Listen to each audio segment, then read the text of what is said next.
ఎలోహిం రాజ్యము ఈ లోక సంబంధమైనది కాదు. ఎందుకంటే మనము ఆయన రాజ్యమును గురించి మనకు ఆయన బయలుపరిచిన దానిని బట్టి మనము చాలా వర్తమానాలు నేర్చుకుంటూ వస్తున్నాం. ఆయన రాజ్యము ఏమైనదో మనకు ఆయన బయలుపరిచాడు. ఆ రాజ్యం అనగా వేకువ నక్షత్రమే. ఆ నక్షత్రమే ఆ రాజ్యాన్ని గురించి మనకి బయలుపరిచినని మనం చాలా వర్తమానాల్లో మనం చూసాం. కాబట్టి ఆయన రాజ్యము మన మధ్యనే ఉన్నది. అదిగో అక్కడ ఇక్కడ అని చెప్పడానికి వీలు పడదు, కానీ అది మీ మధ్యనే ఉన్నదని బైబిల్ చెప్తా ఉంది. అందుకని విమోచించబడే కాలంలో మనమున్నాం. దేహం యొక్క విమోచన కాలంలో మనమున్నాం. ఎందుకంటే ఇంతకుముందు లోకమును సువార్త ప్రకటించే కాలం అది అయిపోయింది. ఇప్పుడు ఈ శరీరం విమోచించబడేటువంటి కాలంలో మనమున్నాం. విమోచన అంటే మోషే కాలంలో ఐగుప్తు బయటికి వచ్చి కానానులోనికి ప్రవేశించడమే విమోచన. అంటే వెలుపులకు వచ్చి లోపలికి ప్రవేశించడమే విమోచన. అందుకని వెలుపులకు వచ్చినప్పుడు అనేక మంది ఉన్నారు, కానీ కానానికి వెళ్ళేటప్పుడు మాత్రం ఇద్దరు మాత్రమే ఉన్నారు. అందుకని లోకము సువార్త ప్రకటించేటప్పుడు అప్పుడు జాన్సన్ గారు కానీ అలాగే బ్రెన్హాం గారు కానీ ఆ కాలంలో వాళ్ళ టైంలో చాలామంది ఉండేవారు. కానీ ఇప్పుడు లోపల ప్రవేశించే సమయం వచ్చేటప్పటికి బహుకొద్ది మంది మాత్రమే. అందుకనే ఆయన రక్షించబడేవారు బహుకొద్ది మంది మాత్రమే రక్షించబడతారని బైబిల్ చెప్తా ఉంది తప్ప అనేక మంది రక్షించబడతారని బైబిల్ చెప్పడం లేదు. ప్రతి కాలంలో ఆ ఉగ్రత రాబోతుంది, మీరు రక్షించబడే సమయం ఇదే, మీరు రక్షించబడండి అని చెప్తే ఆ రోజుల్లో నమ్మిన వాడు కొద్దిమంది, ప్రతి కాలంలో రక్షించబడిన వాడు కొద్దిమంది. ఆ రోజుల్లో నోవ కాలంలో 8 మంది, అలాగే లోతు దినముల్లో 3 రక్షించబడ్డారు. అలాగే మోషే కాలంలో ఐగుప్తు దేశం నుండి వచ్చిన వారిలో 2 మాత్రమే. అలాగా ఏలియా దినాల్లో ఏలియా, ఈ విధంగా బహుకొద్ది మంది మాత్రమే రక్షించబడ్డారు. అప్పటికంటే ఇప్పుడు ఇంకా ప్రపంచం బహుగా లోక జ్ఞానము టెక్నాలజీ ఇవన్నీ బాగా పెరిగాయి. అందుకని సాతాను సంబంధమైన మనుషులు వాళ్ళు లోకరీతిగా ఎప్పుడు కూడా తెలివితేటలు కలిగి ఉంటారు, గొప్ప విద్యావేత్తలుగా ఉంటారు. అదే ఆయన యొక్క బిడ్డలు ఎప్పుడు కూడా గొర్రెల వలె సాధు స్వభావం కలిగి, అంటే తిరగబడే స్వభావం గొర్రెకు ఉండదు. అది ఎప్పుడు కూడా తిరగబడదు, అది సాధు స్వభావం కలిగి ఉంటుంది. అయితే ఆ గొర్రె అది అమాయకమైనటువంటిది. అందుకని ఆయన గొర్రెల కాపర్లకు ఆయన కనబరుచుకున్నాడు ఆయన. అందుకని బైబిల్లో ఎప్పుడు కూడా ఆయన యొక్క ప్రజలు వాళ్ళు గొర్రెల కాపర్లు, పశువుల కాపర్లు, చాలా సామాన్యమైనటువంటి ప్రజలు, లోకరీతిగా గొప్పవారు కాదు. అదే కయ్యూను సంతానం మనం చూసినట్లయితే ఆ సాతాను సంతానము అన్యులు ఈ లోకరీతిగా గొప్ప విద్యావంతులుగా గొప్ప తెలివైన వారుగా ఉంటారు. కానీ అందుకనే గొప్ప బాబేలు గోపురాన్ని కట్టారు ఆ రోజుల్లో. ఆ విధమైన తెలివితేటలు ఆ యొక్క నిమ్రోదు వారి సంతానం ఇవన్నీ కలిగి ఉండడం మనం చూస్తూ ఉన్నాం.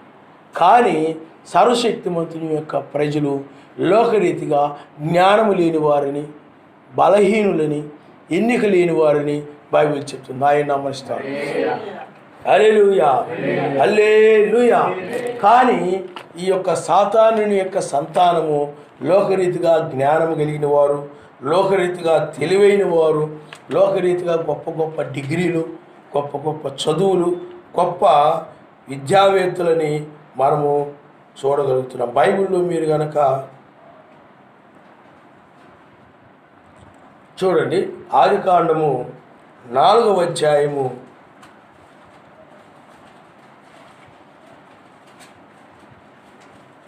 కయ్యూను సంతానం గురించి మనం చూద్దాం. 16వ వచనంలో, అప్పుడు కయ్యూను యావే సన్నిధిలో నుండి బయలుదేరి వెళ్ళి ఏదోనుకు తూర్పు దిక్కున నోదు దేశములో కాపురం ఉండెను.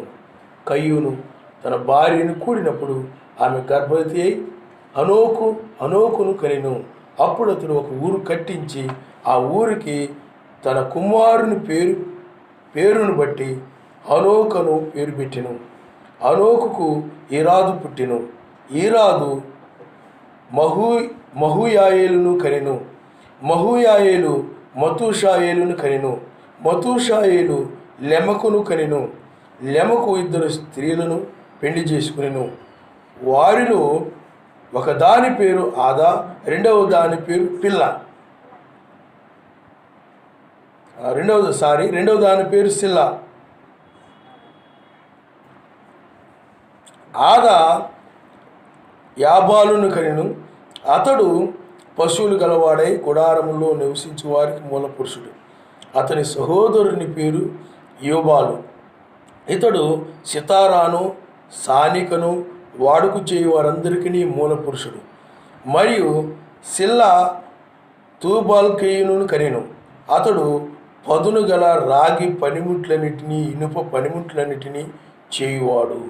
చూడండి, రాగి ఇనుము పనిముట్లను ఆ రోజుల్లోనే తయారు చేయడంలో వాళ్ళు తెలివితేటలు కలిగి ఉన్నారు. ఈనాడు ఎలా అయితే టెక్నాలజీ ద్వారా వాటిని తయారు చేయడం, వీటిని తయారు చేయడం, ఇవన్నీ మనం చూస్తూ ఉన్నాం. కాబట్టి పిల్లారా, ఆ కయ్యూను సంతతి వారు లోకరీతిగా బాగా తెలివితేటలు కలిగి ఉంటారు. కానీ సర్వశక్తిమంతుని ప్రజలు ఎప్పుడు కూడా సామాన్యమైన వారుగా ఉంటారు. ఆయన నామరిస్తారు. అందుకని లోక జ్ఞానులకు, లోక బలవంతులకు, లోకరీతిగా ఎన్నిక కలిగిన వారిని ఆ యొక్క రాజ్యమునకు ఆయన పిలవలేదు. కానీ లోకరీతిగా ఎన్నిక లేనివారు, జ్ఞానము లేనివారు, బలహీనులను, తృణీకరించబడిన వారిని ఆయన ఏర్పరచుకున్నాడని బైబిల్ చెప్తుంది. ఆయన నమ్మనిస్తాడు. హల్లెలూయా. కాబట్టి ఆయన రాజ్యము లోకరీతిగా జ్ఞానం కలిగినటువంటి వారికి, లోకరీతిగా తెలివితేటలు కలిగినటువంటి వారికి, లోకరీతిగా బలము కలిగినటువంటి వారికి, లోకరీతిగా ఎన్నిక కలిగినటువంటి వారిని చిన్న బిడ్డల వంటి వారు అనరు. వాళ్ళు పెద్దవారు కిందకు వస్తారు. అంటే నీ వయసులో పెద్దవచ్చు, కానీ నీవు లోకరీతిగా జ్ఞానము, లోకరీతిగా బలము, లోకరీతిగా ఎన్నిక ఇవి లేనప్పుడు నువ్వు చిన్న బిడ్డతో సమానం. అంటే జ్ఞానంలో చిన్న బిడ్డవుగా ఉన్నావు, బలంలో చిన్న బిడ్డవుగా ఉన్నావు, ఎన్నికలో నువ్వు చిన్న బిడ్డగా ఉన్నావు. అలాగే ప్రతి విషయం అంటే లోకరీతిగా ఎన్నికలో. కాబట్టి ఆ విధంగా చిన్న బిడ్డలు అంటే లోకరీతిగా జ్ఞానం లేదు. అందుకని వాళ్ళు తెలుసుకోవాలనే మనసు ఉంటుంది వాళ్ళకి. ఆయన నామనిస్తారు. హల్లెలూయా. అందుకనే వాళ్ళు పాఠశాలకు వెళుతూ ఉన్నారని నేర్చుకోవాలని వెళ్తారు, నేర్చుకోవాలని వెళుతూ ఉంటారు. కాబట్టి చిన్న బిడ్డల వంటి వారిదే ఆయన రాజ్యం అని బైబిల్లో ఆయన స్పష్టంగా చెప్పాడు. అయితే ఆయన రాజ్యము ఈ లోక సంబంధమైనది కాదు. ఆయన రాజ్యము ఈ లోక సంబంధమైనది కాదు. ఎందుకంటే ఆయన రాజ్యము పరసంబంధమైనది. చూడండి, మెస్సయ్య యోహాను సువార్త 18వ అధ్యాయము 36వ వచనం చెప్పాడు. యోహాను సువార్త 18వ అధ్యాయము 36వ వచనం.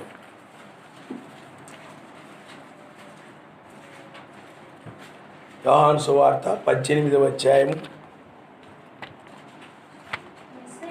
మెస్సయ్య నా రాజ్యము ఈ లోక సంబంధమైనది కాదు, నా రాజ్యము ఈ లోక సంబంధమైనది అయితే నేను యూదులకు అప్పగింపబడుకుంటున్నట్లు నా సేవకులు పోరాడుదురు కానీ నా రాజ్యము ఇహ సంబంధమైనది చాలా ఆయన నామరిస్తాం. హల్లెలూయా. ఆయన రాజ్యము ఏదో ఈ లోక సంబంధమైన రాజ్యాలు లాగా ఇహ సంబంధమైనది కాదు, ఈ లోక సంబంధమైనది కాదు. ఇహ అంటే ఈ జీవన సంబంధమైనది కాదు. ఆయన రాజ్యము పరసంబంధమైనటువంటిది. అందుకని ఇక్కడ నాగరికత వేరు, అక్కడ నాగరికత వేరు. ఇక్కడ అంటే రాబోయేటువంటి ఆ రాజ్యం యొక్క నాగరికత వేరు, ఇక్కడ నాగరికత వేరు. ఈ రాజ్యం ఏమైనదంటే ఇది లోక సంబంధమైనటువంటి రాజ్యాలు, అంటే శరీర సంబంధమైనటువంటి రాజ్యాలు. ఎందుకనే గవర్నమెంట్ ఏది చేసినా కానీ నీ ఆత్మ గురించి ఆలోచించు. ఇక్కడ ప్రభుత్వాలు నీ యొక్క ఆత్మ గురించి ఆలోచించు. ఈ శరీరాన్ని గురించి వాళ్ళు ఆలోచించి అన్నీ చేస్తారు. ఈ కరువు వచ్చిందనుకోండి, ఈ లాక్డౌన్ వచ్చిందనుకోండి, ఈ లాక్డౌన్ వచ్చినప్పుడు ఆ ప్రజలకు ఆహారము లేకపోతే నీరు ఇవి ఆలోచిస్తారు. ఇది మంచిదనే కాదంటలేదు, ఇవి కాదంటలేదు. ఎందుకంటే మనిషి ఈ శరీరంలో బ్రతకాలి అని అంటే ఈ శరీరంలో ఉన్నాం కాబట్టి నీరు ఆహారము ఇవన్నీ అవసరమే. కానీ శరీరాన్ని గురించి మాత్రమే వాళ్ళు ఆలోచిస్తారు తప్ప పైన ఉన్నటువంటి ఆత్మను గురించి వాళ్ళు ఆలోచించరు. అనగా పరిశుద్ధాత్మ పరసంబంధమైనటువంటి ఆ యొక్క పైన ఉన్నటువంటి ఆ ఆత్మను గురించి వాళ్ళు ఆలోచించరు. కాబట్టి మనమైతే ఆ పరిశుద్ధాత్మ సంబంధమైనటువంటి ఆ పరిశుద్ధాత్మను గురించి మనము ఆలోచిస్తాం, ఆయన నామనిస్తాం. హల్లెలూయా. అందుకనే ఈ ఉదయవేళ మనము కూడుకున్నామనంటే ఈ శరీరం ఎలాగైతే ఒక ఆకలి దప్పిక కలిగి ఉంటుందో అలాగే ఈ ఆత్మ కూడా వాక్యం పట్ల దప్పిక కలిగి ఉంటుంది. నీతిమంతుడిగా జీవించాలి, ఆ యొక్క ప్రార్థన చెయ్యాలి, బైబిల్ చదవాలి. ఈ ఒక ఆసక్తి, ఆ ఆసక్తే దాహం లేకపోతే ఆకలి. ఆ ఆసక్తిని కలిగి ఉంటుంది పరిశుద్ధాత్మ. ఆ పరిశుద్ధాత్మ ఆయన్ని ఆరాధించకుండా ఉండలేదు.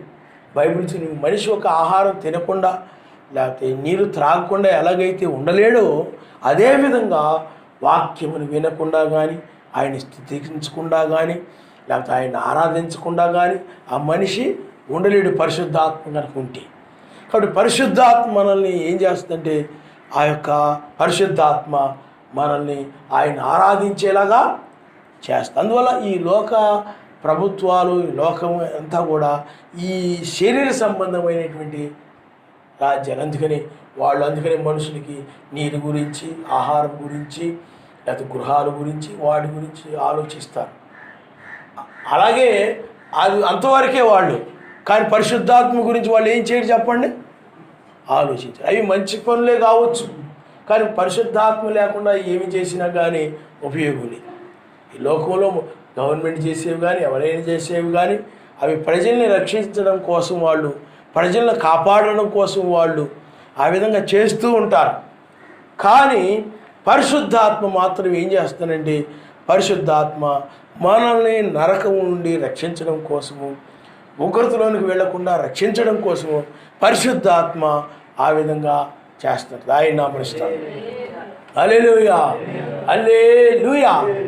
అందుచేత ఈ యొక్క పరిశుద్ధాత్మ మన అంతరంగంలో ఉన్నప్పుడు ఆ రాజ్యం పట్ల ఆసక్తి కలుగు, ఆ రాజ్యానికి వెళ్ళాలనుకుంటే పరిశుద్ధాత్మ, ఈ రాజ్యం నుండి నేను ఆ రాజ్యం నుండి వెళ్ళిపోవాలి.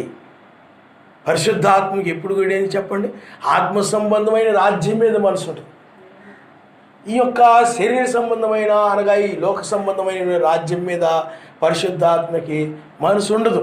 ఎందుకనంటే ఇదంతా కూడా క్షయమైపోయేది, ఇది శాశ్వతమైనది కాదు. ఈ శరీరము శాశ్వతమైనది కాదు, ఈ లోకంలో ఏది కూడా శాశ్వతమైనటువంటిది కాదు. కాబట్టి ఈ యొక్క శాశ్వతమైనటువంటి దానిలోని ప్రవేశించాలని ఈ యొక్క వాక్యం బట్టి ఈ చివరి కాలంలో ఆ యొక్క పరిశుద్ధాత్మ ఆ ఆసక్తి కలిగి ఉంటుంది. ఆయన నామనిస్తాను. హల్లెలూయా.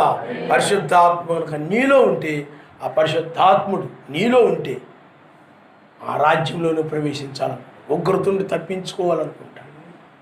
అందువల్ల ఆయన రాజ్యము ఈ లోక సంబంధమైనది కాదు. అయితే మరి మనం ఈ లోకములోనే ఉండి మనము ఆ రాజ్య సంబంధంగా మనము జీవించాలి. ఆయన నామనిస్తాను. హల్లెలూయా, హల్లెలూయా. అందుకని మెస్సయ్య స్వయంగా చెప్పాడు, నా రాజ్యము ఈ లోక సంబంధమైనది కాదు. ఆయన రాజ్యము అది పరసంబంధమైనటువంటిది, అది ఆత్మ సంబంధమైనటువంటిది. అందుకనే రోమీయులకు రాసిన పత్రిక 14:17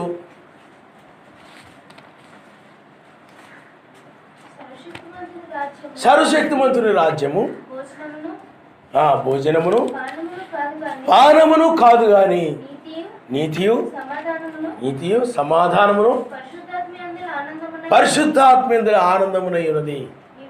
చాలా ఆయన నామనిస్తారు. హల్లెలూయా. ఆయన రాజ్యం ఏమై ఉన్నదనంటే నీతి, సమాధానము పరిశుద్ధాత్మీయతలే ఆనందం. అన్నమును పానమును కాదు కానీ, అంటే రాబోయేటువంటి రాజ్యంలో ఆ నాగరికత వేరు, అక్కడ పరిస్థితులు వేరు, ఇక్కడ ఆహారం వేరు, ఇక్కడ నీరు వేరు, ఇక్కడ కలిగి ఉన్నదంతా కూడా వేరు. అయితే అది అమర్త్యమైనది, ఇదైతేనేమో మర్త్యమైనది. అది అమర్త్యమైన నాగరికత, ఇది మర్త్యమైపోయేటువంటి నాగరికత. అందుకనే బైబిల్ ఏం చెప్తూ ఉన్నదంటే మనము ఆ రాజ్య సంబంధులమే కానీ ఈ రాజ్య సంబంధులము కాదు అని బైబిల్ స్పష్టంగా చెప్తుంది. ఆయన నమస్కారం, హల్లెలూయా. అందుకని మెస్సయ్య కూడా ఏం చెప్పాడనండి, మీరు ఏమి తిందునా ఏమి త్రాగుదునా అని మీరు విచారించుకుడి. ఏమి తిందునా ఏమి త్రాగుదునా అని మీరు విచారించొద్దు. అంటే నీవు ఈ లోక రాజ్యంలో ఉన్నప్పటికీ కూడా, ఈ లోక రాజ్యాల్లో ఉన్నప్పటికీ కూడా నీవు ఈ శరీరం గురించి ప్రాణాన్ని గురించి నువ్వు ఆలోచించకుండా ఆ నీతి సమాధానము పరిశుద్ధాత్మయందులే ఆనందమే నీవు కలిగి ఉండాలి తప్ప నీకు ఈ శరీరం గురించి విచారము కానీ ఈ ప్రాణము గురించి విచారము కానీ నీవు కలిగి ఉండకూడదు. ఆయన నామరిస్తాం. ఎందుకు అని అంటే ఆ రాబోయేటువంటి ఆ రాజ్యములో ఈ యొక్క శరీరం గురించి విచారములు కానీ ప్రాణముల గురించి విచారములు కానీ, ఏమి తిందునా ఏమి త్రాగుదునా, రేపు నేను ఎలా బ్రతుకుతానా, ఏ విధంగా జీవిస్తానా, నా పరిస్థితి ఏమిటి అనే రేపటి గురించి ఎలాంటి విచారములు రాబోయే రాజ్యంలో ఉండవు. కాబట్టి నీవు ఇప్పుడు ఈ యొక్క పరసంబంధమైన రాజ్యంలో నువ్వు ప్రవేశించావనంటే ఈ విచారాలన్నీ కూడా నీలో పోవాలి. ఏమి తిందునా ఏమి త్రాగుదునా, ఎందుకంటే బైబిల్లో మెస్సయ్య స్వయంగా చెప్పాడనమాట. అన్యులైతే వీటన్నిటి విషయమై విచారిస్తారు. అన్యులైనట్లయితే లోక సంబంధమైన అన్యులుగా ఇతరులు, వాళ్ళు శరీర సంబంధులు, ఆత్మ సంబంధం కానటువంటి వారు, పరిశుద్ధాత్మ లేనటువంటి వారు ఈ యొక్క ఏమి తిందునా ఏమి త్రాగుదునా, ఎందుకంటే ప్రాణానికి ఆహారం అవసరము, శరీరానికి వస్త్రములు అవసరం. కాబట్టి వీటన్నిటి విషయమై ఏమాత్రము కూడా విచారించవద్దు. అది అన్యులు విచారిస్తారు, మీరు విచారించొద్దు అని చెప్పాడు. ఆయన నామరిస్తారు. హల్లెలూయా, హల్లెలూయా. అంటే ఈ శరీరం గురించి కానీ ఈ ప్రాణాన్ని గురించి కానీ, ఈ శరీరానికి ఏం అవసరమో ఈ ప్రాణానికి ఏం అవసరమో వాటి గురించి ఏమాత్రము కూడా నువ్వు విచారించకుండా నీవు నీతి సమాధానము పరిశుద్ధాత్మేంద్ర ఆనందమే నువ్వు కలిగి ఉండాలి. నీవు కనుక అలా విచారించినట్లయితే అన్యులు నీవు ఒకటే. ఎందుకంటే లోకస్తులు కూడా అదే విధంగా విచారిస్తూ ఉంటారు, శరీరం గురించి ప్రాణం గురించి చింతిస్తూ ఉంటారు. రేపు ఎలా బతుకుతారు ఈ పిల్లలు, ఏ విధంగా జీవిస్తారు, లేకపోతే వీళ్ళు సరిగా చదవడం లేదు, రేపు ఎలా బతుకుతారు ఏమిటి అని వాళ్ళ ప్రాణాల గురించి వీళ్ళ ప్రాణాల గురించి నీవు ఆ యొక్క రేపటి గురించి నువ్వు విచారించకూడదు. నువ్వేం చేయకూడదు? విచారించకూడదు, చింతించకూడదు. అన్యులైతే ఆ విధంగా చింతిస్తారు. కాబట్టి నీవు చింతించకుండా నీవేమి కలిగి ఉండాలంటే నీ హృదయములో నీతి సమాధానమును పరిశుద్ధాత్మేంద్ర ఆనందం మాత్రమే కలిగి ఉండాలి. ఇంకా ఈ విచారాలు ఉండకూడదు. అందుకని ఎందుకంటే నువ్వు చింతించడం వలన నీ యొక్క ఆకలి ఏమి తీరిపోదు. నువ్వు చింతించినంత మాత్రాన నీకు కావలసిన వస్త్రాలు ఏమి రావు. నువ్వు చింతించినందువల్ల ఏమీ అవ్వదు. ఎందుకంటే చింతించడం వల్ల నువ్వు మూడెత్తి పెరగవు. అందువలన ఆయన చిత్త ప్రకారమే సమస్తం అనగా జగత్తు పునాది వేయబడక మునిపి ఎలా నిర్ణయించబడిందో సమస్తము అలా జరుగుతుంది. కాబట్టి నీవు చింతించే ఉపయోగం లేదు. నువ్వు చింతించడం వల్ల ఏమవ్వదు. ఆయన అది ఎఫెసీయులకు రాసిన పత్రిక చూడండి ఒకసారి. ఎఫెసీయులకు రాసిన పత్రిక 1వ అధ్యాయము 10, 12 మీరు ఒకసారి చదువు. ఎఫెసీయులకు రాసిన పత్రిక ఈ సంకల్పమును బట్టి ఆయన పరలోకములో ఉన్నవే కానీ భూమి మీద ఉన్నవే కానీ సమస్తమును మెస్సయ్యనందు ఏకముగా సమకూర్చవలని తనలో తాను నిర్ణయించుకొనెను. మరియు మెస్సయ్యనందు ముందుగా నిరీక్షించిన మనము తన మహిమకు కీర్తి కలుగు చేయవలని సర్వశక్తిమంతుడు తన చిత్త ప్రకారమైన సంకల్పమును బట్టి మనలను ముందుగా నిర్ణయించి ఆయన యందు స్వాస్థ్యముగా ఏర్పరచెను. ఆయన చూడండి, ఆయన తన చిత్తానుసారముగా చేసిన నిర్ణయం చొప్పున సమస్త కార్యములను జరిగించుచున్నాడు. మీరును చాలా ఆయన నామమున స్తోత్రం. హల్లెలూయా. అందుకనే మనల్ని ముందుగా నిర్ణయించి ఆయన స్వాస్థ్యంగా ఏర్పరిచి ఆయన చిత్తానుసారంగా చేసిన నిర్ణయం చొప్పున సమస్త కార్యములను ఆయన ఎలా జరిగించాలో అలా జరిగిస్తాడు. ఎలా నిర్ణయించాడో అలా జరుగుతుంది. అందువల్ల చింతించి ఏమి ఉపయోగమో లేదు. అందుకని ఆయన ఏమంటున్నాడంటే బైబిల్లో, మీ చింత యావత్తు నాకు అప్పగించేయండి. నీవు చింతించకూడదు. ఎందుకంటే ఏమి తిందునా ఏమి త్రాగుతున్నా నువ్వు చింతించకుండా నీవు కృతజ్ఞతాపూర్వకంగా ఆ యొక్క విన్నపాలని ఆయన తెలియజేయాలి. నాయన ఫలానప్పుడు నేను ఇలాంటి పరిస్థితిలో ఉన్నప్పుడు, లేకపోతే ఆకలితో ఉన్నప్పుడు, లేకపోతే వస్త్రములు లేకుండా ఉన్నప్పుడు, నాయన ఫలాని వారి చేతను ప్రేరేపించి పరిశుద్ధాత్మ వాళ్ళని ప్రేరేపించినప్పుడు ఆ యొక్క వస్త్రములు వాళ్ళు తీసుకొని వచ్చి ఇచ్చారు. కాబట్టి ఇప్పుడు కూడా నాకు అవసరం నీకు తెలుసు. కాబట్టి అందుకు ఆ గతంలో నువ్వు ఆ విధంగా చేసింది నీ స్తోత్రాలు నాయన. ఇప్పుడు కూడా నువ్వు అలా చేయగలవని నేను నమ్ముతున్నాను నాయన. అలాగే ప్రతి విషయంలో కూడా ఆయనకి తెలియచేసి నీవు దాని గురించి ఆలోచించకుండా, చింతించకుండా, విచారించకుండా ఇంకా ఆయనకు అప్పగించేసేయాలి. ఏం చేయాలి చెప్పండి? నువ్వు దేని గురించి ఏమి ఆలోచించకూడదు, చింతించకూడదు. ఎందుకంటే ఈ ఐహికమైన విచారాలు నీ హృదయంలో, నీ ఆలోచనలో ఉండకూడదు. ఈ జీవన సంబంధమైన వాటి గురించి. ఎందుకనంటే ఇవి నీలో కనుక ఉన్నట్లయితే నీవు ఆత్మీయంగా ఫలించవు. ఆత్మీయంగా ఏం చేయవు చెప్పండి? అందుకనే ఈ ఏమి తిందునా ఏమి త్రాగుతున్నా ఎలా బ్రతుకుతానా ఏంటా రేపు నా పరిస్థితి ఎలా ఉంటుందా ఏమిటా అని శరీరాన్ని గురించి ప్రాణాన్ని గురించి ఆలోచించేవారు, చింతించేవారు ఆత్మీయంగా ఎదగరవారు. అందుకని మీరు మార్కు సువార్త 4వ అధ్యాయము 19వ వచనాన్ని ఒకసారి వచ్చాను. మార్కు సువార్త 4వ అధ్యాయము 19వ వచనం. ఇతరులు ముండ్ల పొదల్లో విత్తబడిన వారు మీరు వాక్యమును విందురు గాని ఐక్య విచారములను ధనమోసములను మరి ఇతరమైన అపేక్షలను లోపలకు చొచ్చి వాక్యమును అణిచివేయడం వలన చూడండి నీ భక్తి వీటి వల్ల నిష్ఫలమైపోద్ది. ఐక్య విచారాలు, ఈ జీవన సంబంధం విచారాలు. అదే మాట లోకాసు వార్త 8:14 కూడా ఉంటుంది చూడమ్మా. లోకాసు వార్త 8వ అధ్యాయము 14వ వచనం. 8వ అధ్యాయము 14వ వచనం. ముండ్ల పొదల్లో పడిన విత్తనమును పోలిన వారెవరనగా విని కాలము గడిచిన కొలది ఈ జీవన సంబంధమైన విచారముల చేతను భోగాలు, ధనభోగాలు, ధనాపేక్షలు, ధనభోగాలు, ఐక్య విచారాలు అణిచివేయబడి, అంటే పరలోకానికి చేరాలని ఆసక్తికి ఆలోచన అణిచివేయబడి పరిపక్వముగా పరిపక్వంగా లేరు. ఫలించారు కానీ పరిపూర్ణంగా, అది పచ్చిగా ఉందనుకోండి కాయ, అది పరిపక్వం కానట్లు లెక్క.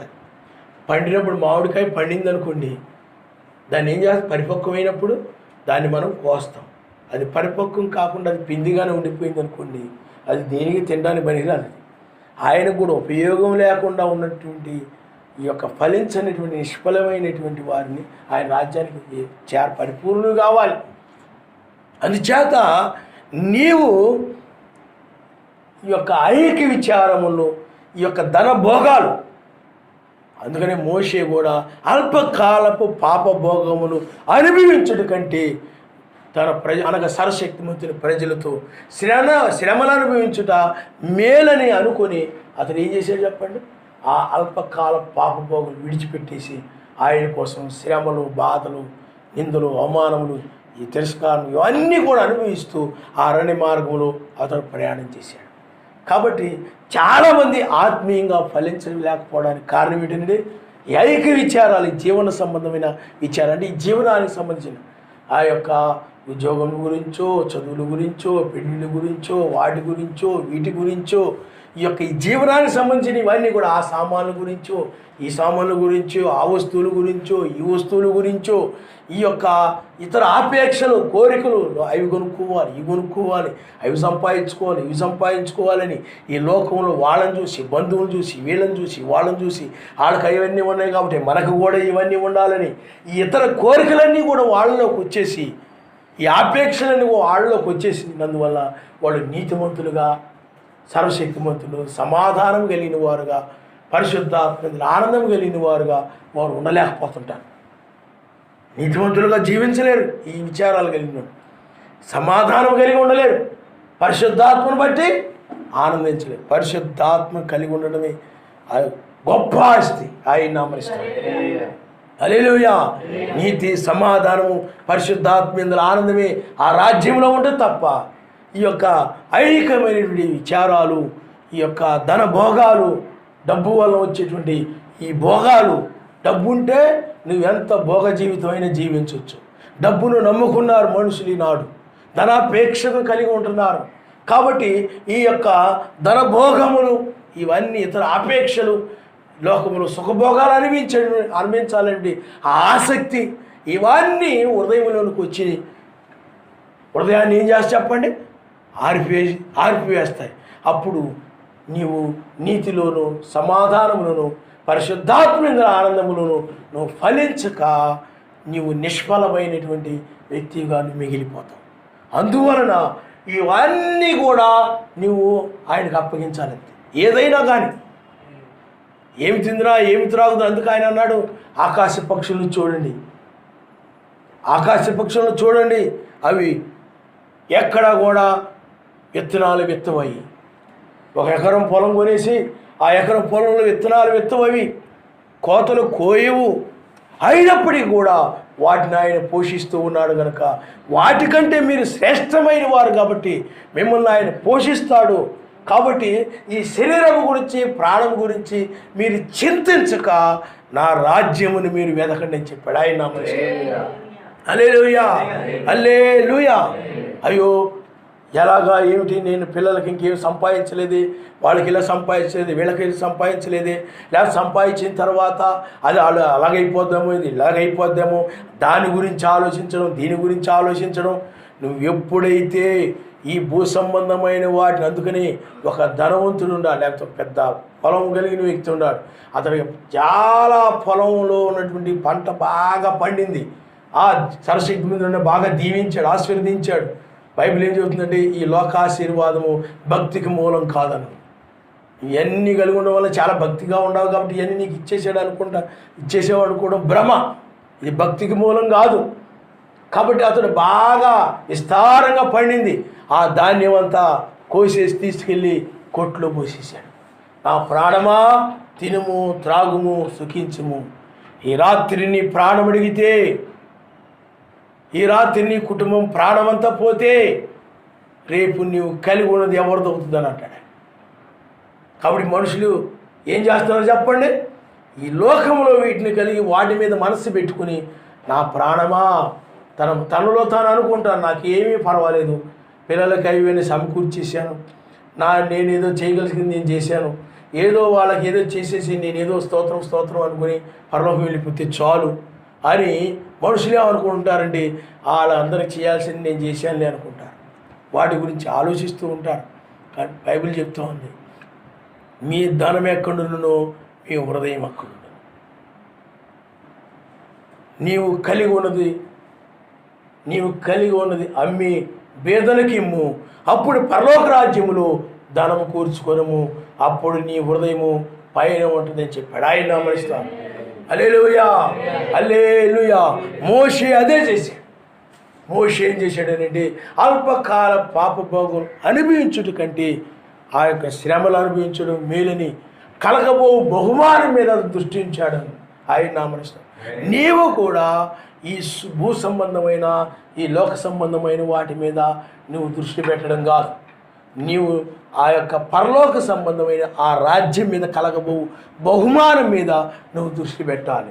అనగా నీతి, సమాధానము, పరిశుద్ధాత్మ మీద ఆనందం మీద నువ్వు దృష్టి పెట్టాలి. ఏదైనా కావాల్సి ఉంటే దాన్ని ఆయన అనుగ్రహిస్తాడు. ఏదైనా ఇవ్వాలనంటే ఆయన అనుగ్రహిస్తాడు. కాబట్టి నువ్వు ఆ రాజ్యాన్ని, నీతిని మొదటగా వెతకాలి. ఆయన నామనిస్తాడు. హల్లెలూయా, హల్లెలూయా.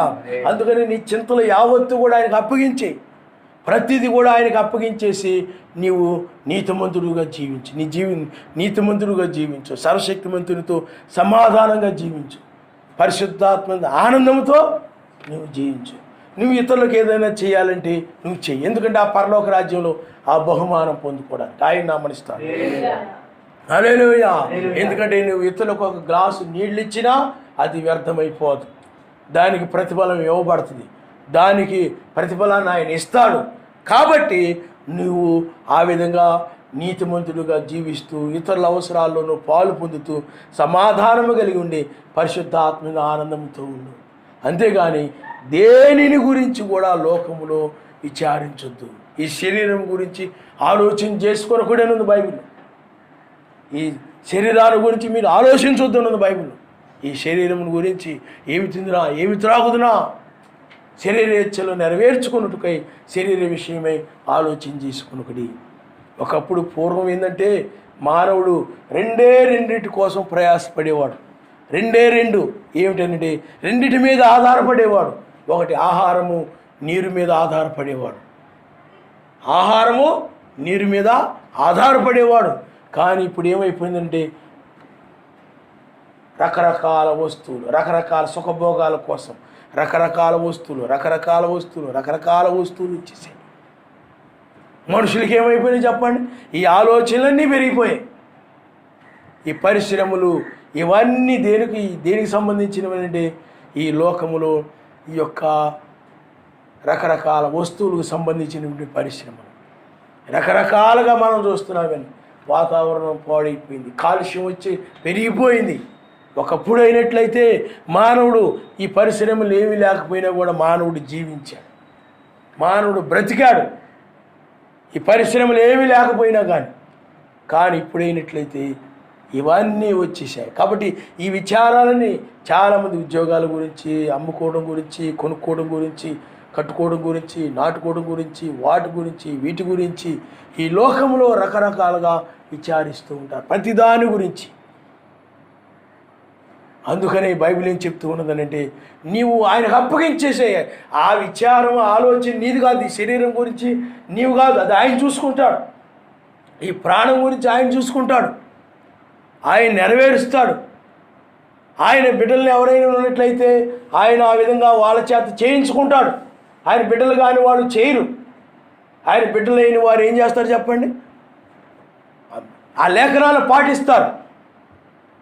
క్రియలు లేని విశ్వాసం మృతమని బైబిల్ చెప్తూ ఉన్న దానిని బట్టి క్రియలు లేని విశ్వాసం మృతం. ఇదిగో నీ సహోదరుడు ఒకవేళ ఏదైనా ఇరుకులో ఉంటే, ఇబ్బందిలో ఉంటే, అందుకనే తన పొరుగు వాడిని ప్రేమించిన వాడు. అందుకనే ఒక ఉపమానం కూడా ఆయన చెప్పాడు. త్రోవ పక్కన వెళుతూ ఉన్నప్పుడు ఒక వ్యక్తి పడిపోయి ఉన్నాడు, దెబ్బలు తగిలి ఉన్నాయి, రక్తం కారిపోతూ ఉంది. ఒక వ్యక్తి త్రోవ పక్కన వెళ్ళాడు, ఇంకో వ్యక్తి వెళ్ళాడు. అలా కొంతమంది డబ్బు ఇచ్చిన వారు ఉన్నారు, లేకపోతే ఇంకొకరు అయినట్లయితే జాలిపడిన వారు ఉన్నారు. ఇంకొక వ్యక్తి అయినట్లయితే అతన్ని చేతులతో అతని గాయాలన్నీ తుడిచి ఏదో ఈ ఆకు కట్టి అతన్ని తీసుకొని వెళ్ళి ఒక సత్రంలో చేర్చి, ఇదిగో నేను మరలా వస్తాను, నేను అప్పుడు ఎంత ఖర్చు అయినా ఏదైనా కానీ నేను మరలా దాన్ని తిరిగి చెల్లిస్తాను, అంతవరకు మీ దగ్గర ఉన్నాను. ఆ విధంగా ప్రేమించాలని వాక్యం చెప్తున్న దాన్ని బట్టి ఆ వాక్యాన్ని ఆ యొక్క ఆత్మ కలిగిన వారు దాన్ని పాటిస్తారు. ఎవరొకరిని ఆయన ఆత్మ కలిగిన ఆయన లేపుకొని నీ యొక్క అవసరతలో పాలు పొందేలాగా ఆయన చేస్తాడు కనుక ఆయన చేసేలాగున పరిశుద్ధాత్మ లేదనుకున్న వాళ్ళకి ఏమి ప్రేరేపించబడదు. అసలు బెల్లం కొట్టిన రాయిలాగా అలాగా అతుక్కుపోయి ఉంటాడు, ఎక్కడ కదలడు. కానీ పరిశుద్ధాత్మ కలిగిన వ్యక్తిని ప్రేరేపించి ఆయన నడిపిస్తాడు. నీ అవసరాల్లో, నీ కష్టాల్లో, నీ కన్నింట్లో దేనిలో దానిలో పాలు పొందేలాగా ఆయన చేస్తాడు. కాబట్టి నీవు అవన్నీ విచారించకుండా ఎందుకంటే ఏలియా దినాల్లో కాకోలమును ద్వారా ఆయన ఆహారం పంపించాడు ఆయన. అందువలన దేన్నొక దాని గురించి నువ్వు విచారించొద్దు. ఏలియా అక్కడ నుండి ఆ సరస్సు దగ్గర నుండి ఏమి తింటానా, ఏమి త్రాగుతానా, ఏ విధంగానా అని విచారించలేదు. అది సర్వశక్తిమంతుడికి ప్రార్థించి సర్వశక్తిమంతుడికి విడిచిపెట్టేశాడు. నాయన నీ చిత్తం ఎలా ఉంటే అలా జరిగించుకో, నీ చిత్తం నాయన. అందువల్ల ప్రతి విషయాన్ని కూడా నువ్వు ప్రార్థించి ఆయనకు అప్పగించాలి తప్ప ఈ జీవన సంబంధమైన దేని గురించి అయినా సరే. అందుకని సమస్త చింతలు చూడండి. ఫిలిప్పీయులకు రాసిన పత్రిక 4వ అధ్యాయము 4వ వచనం ఒకసారి మనం చూద్దాం.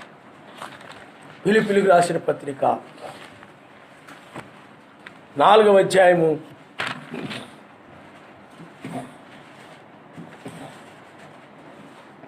'ఎల్లప్పుడూ సర్వశక్తిమంతుని ఆనందించుడి, మరలా చెప్పుదును ఆనందించుడి, మీ సహనమును సకల జనులకు తెలియబడనీయుడి, యావే సమీపంగా ఉన్నాడు. దేన్ని గూర్చి మీరు చింతపడకూడదు, కానీ దేనిని గూర్చి కూడా ఏమి విచారించకుండా ఎల్లప్పుడూ ఆయన యందు ఆనందించడం. ఆయన నామమున హల్లెలూయా.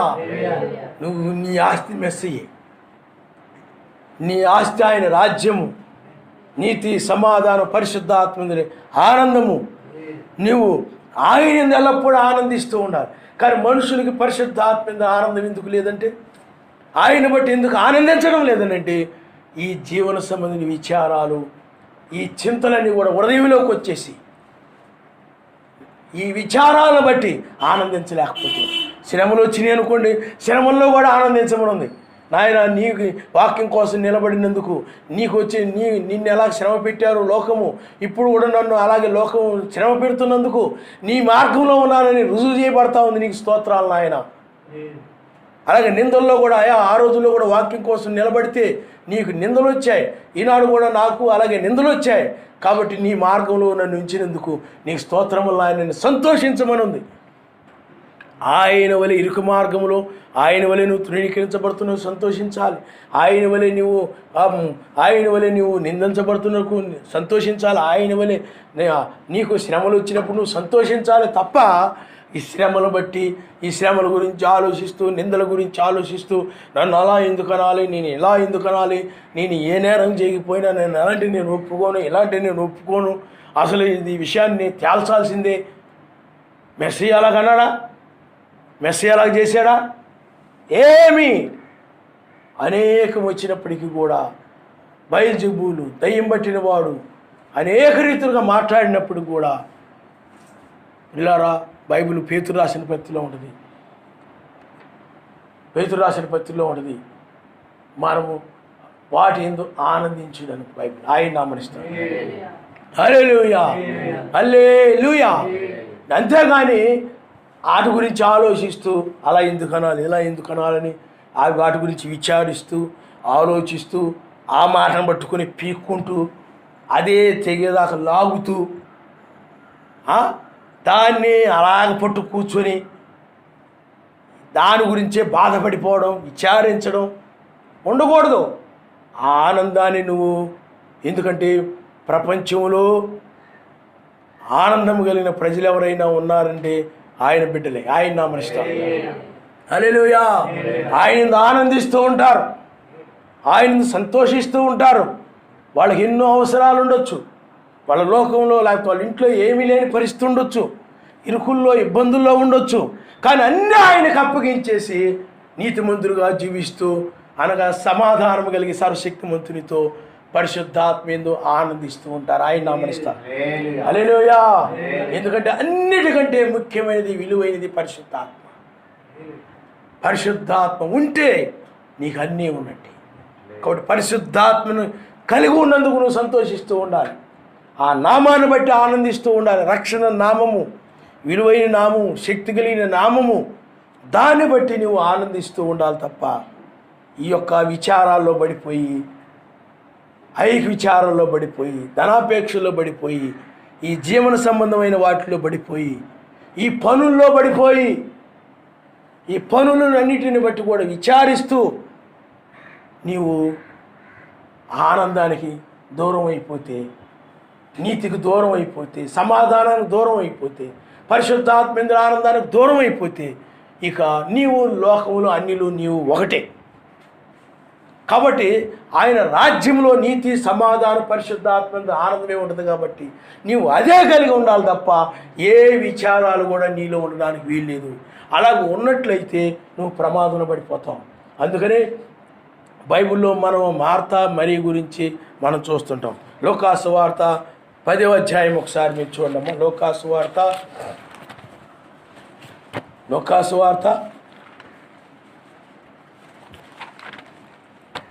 10వ అధ్యాయము